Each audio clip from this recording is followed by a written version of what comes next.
اور لوگ ہے اس کو ماننے والے. اگر تم لوگ اس سے کفر کرتے ہو، اس سے منکر ہوتے ہو، تو میرے دوسرے لوگ ہے کیے ہیں ایسے لوگ جو اس کو مانتے بھی ہیں، جو رسول کو بھی اپنا آخری نبی مانتے ہیں، محمد بھی اپنے اللہ تعالی کی کتاب مانتے ہیں. تو مجھے فکر کی کوئی بات نہیں ہے، آپ لوگ اپنی فکر کریں. اگر آپ لوگ اس سے منکر ہوتے ہیں تو آپ لوگوں ہی کا نقصان ہے، اور اپنے اس نقصان پر آخرت میں ماتم کریں گے تم لوگ اگر نہیں مانیں گے تو. اللہ تعالیٰ نے تو ایسے لوگ بھی ان پر مقرر کیے ہیں جیسے مہاجرین اور انصار جو نہیں اس سے منکر ہوتے، اور اس کی اور رسول صلی اللہ علیہ وآلہ وسلم کی اور اس کتاب پر پورا یقین رکھتے تھے. اور اس پر رکھنے والے لوگ اور بھی ہے یقین رکھنے، ایمان لانے والے، جیسے کہ ابھی تک چلتے آ رہے ہیں. اگلی آیت میں ہے اولئک الذین، وہی تو لوگ ہیں ہد اللہ، ہدایت دی اللہ نے، فبہداہ مقتدہ، پس چل ان کے طریقہ پر. اب ادھر اللہ تعالی ہدایت کے یہ جو فبہدا ہو مقتدہ کا لفظ، ویسے خدا جو ہے نا ہدایت کے لیے ہم یوز کرتے ہیں، جہاں جہاں پر بھی آئے، ادھر بھی ہدا. تو یہ جو ہے ادھر ہم خدا جو ہے وہ یوز کریں گے، استعمال کریں گے کہ چلو ان پر طریقہ پر. ابھی پوری آیت کی تفسیر کروں گی، پھر انشاءاللہ سمجھ آ جائے گی. وہی تو لوگ ہے ہدایت دی اللہ نے، پس تو تم چلو یا آپ چلو ان کے طریقہ پر. قل، کہہ دو میرے پیارے نبی، قل لا اسألکم، کہہ دو میرے پیارے نبی، نہیں میں سوال کرتا تم سے، علیہ اوپر اس کے، اجرا اجرت کا. یعنی میں جو آپ لوگوں کو جو پیغامات پہنچاتا ہوں اور جو تم لوگوں کی اصلاح کرتا ہوں، اس پر کوئی مزدوری، کوئی اجرت نہیں مانگتا.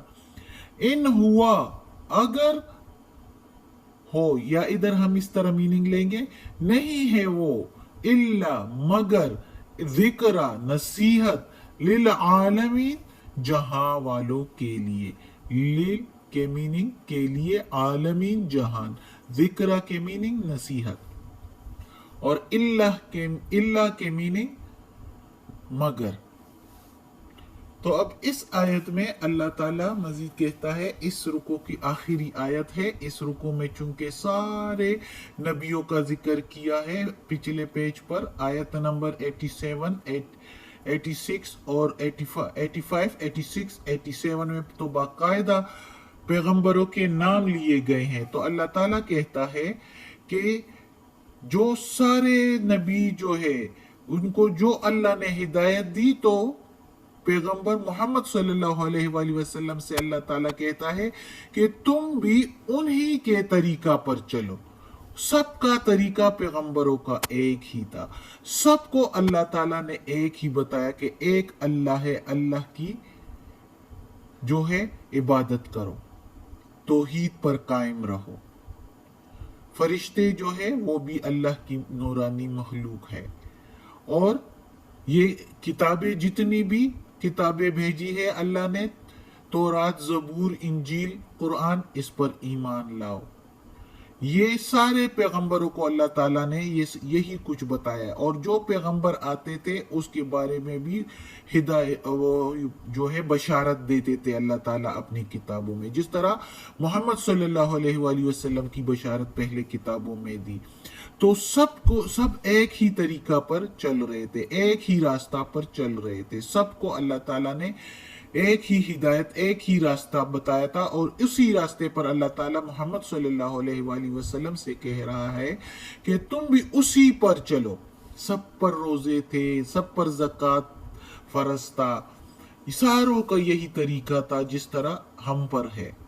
ہاں، وقت کے مطابق کچھ تبدیلیاں آتی رہی جس کی ضرورت تھی، حالانکہ باقی شروع سے پیغمبروں کا جو ہدایت جو راستہ تھا وہی راستہ آخر تک محمد صلی اللہ علیہ وآلہ وسلم پر بھی.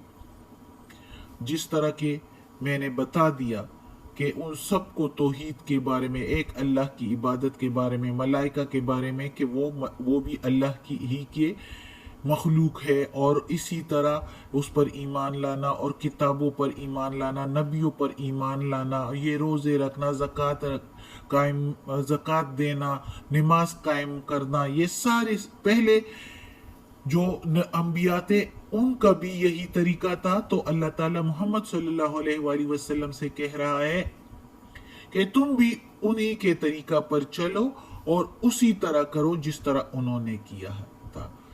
اور پھر اللہ تعالی محمد صلی اللہ علیہ وآلہ وسلم سے کہتا ہے کہ ان لوگوں سے کہو کہ میں جو آپ کو اتنا سارا کچھ انفارمیشن، اتنی خبریں دیتا ہوں اللہ تعالیٰ کی، اس پر میں آپ لوگوں سے کوئی اجرت نہیں لیتا. جیسے کہ کوئی وکیل ہوتا ہے تو اپنی فیس لیتا ہے کسی کی وکالت کرتے ہوئے، ڈاکٹر ہوتا ہے کسی کو نسخہ بتاتے ہوئے تو فیس لیتا ہے. اور محمد صلی اللہ علیہ وآلہ وسلم اتنے اچھی کیا ڈاکٹروں کی بات ہوگی، کیا وکیلوں کی، اتنی بڑی بڑی باتیں اللہ تعالیٰ کی پہنچا کر اس پر کہتا ہے کہ اللہ تعالیٰ کہتا ہے کہ ان سے کہو میں کوئی اجرت نہیں لیتا، فری میں آپ لوگوں کو اتنی اچھی باتیں فراہم کرتا ہوں جس سے تم لوگ جنت حاصل کر لو گے، میں کوئی اجرت نہیں مانگتا. اور مگر یہ نصیحت ہے جہاں والوں کے لیے اور کچھ نہیں. یہ قرآن جو ہے نصیحت ہے سارے جہان والوں کے لیے کہ وہ اس پر عمل کرے، اس نصیحت پر، تو جنت بھی حاصل کر لیں گے اور دنیا میں بھی اچھی زندگی گزار لیں گے. صدق اللہ العظیم. آج کا سبق ختم ہوتا ہے انشاءاللہ، اور پھر پڑھیں گے. اللہ ہمیں توفیق دے، اللہ ہمیں توفیق دے کہ اس قرآن مجید کا ترجمہ مکمل کریں اور اس پر عمل کرنے کی توفیق دے. آمین ثم آمین. صدق اللہ العظیم. اعوذ باللہ من الشیطان الرجیم. بسم اللہ الرحمن الرحیم. اللہم صلی علی محمد وعلی آل محمد کما صلیت علی ابراہیم وعلی آل ابراہیم انک حمید مجید. اللہم بارک علی محمد وعلی آل محمد کما بارکت علی ابراہیم وعلی آل ابراہیم انک حمید مجید. اللہم ربنا آتنا فی الدنیا حسنہ وفی الآخرۃ حسنہ وقنا عذاب النار. ربنا ظلمنا انفسنا وان لم تغفر لنا وترحمنا لنکونن من الخاسرین. یا اللہ تو راضی ہو ہم سے. یا اللہ اس قرآن مجید کے ترجمہ میں، تفسیر میں، تلفظ میں کچھ غلطی ہوئی ہو تو معاف کر دینا. یا اللہ ہمیں عافیت والے معاملات دے اور ہماری بیماریاں، پریشانیاں اور برائیاں ہم سے دور کر دے. اور یا اللہ ہمیں جنت فردوس میں جگہ عطا فرما، دوزخ کے عذاب سے بچا، قبر کی سختی اور وقت ہزا کی سختی آسان فرما. آمین ثم آمین.